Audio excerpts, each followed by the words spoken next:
আজকের সকালে শুরুটা হলো জয়মঙ্গলবারের পুজোর জোগাড় যন্ত্র দিয়ে। তো এই পুজোটা আমাদের বাড়িতে মা আর আমি দুজনেই করি।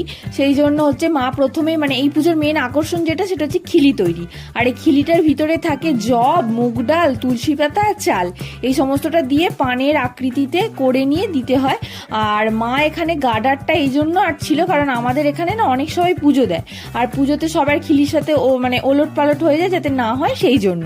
আর এই পুজোটা হয়ে যাওয়ার পর খিলিটা মানে কলা দিয়ে খেতে হয় আর কি। আমি জানি অনেকের এখানে এই নিয়মটা আছে, আবার অনেকের নেই, সেই জন্য একটুখানি শেয়ার করে দিলাম। আর খিলিটা কিন্তু একেবারে গিলে খেতে হয়, কলা দিয়ে চিবিয়ে খাওয়া যায় না। আর যেহেতু আজকে আমরা বার করেছি সেই জন্য ভাত টাত খাবো না বলে বেচা কাকা সকাল সকাল গিয়ে চিড়ে মুরগি দই মিষ্টি সমস্তটা এনে দিল।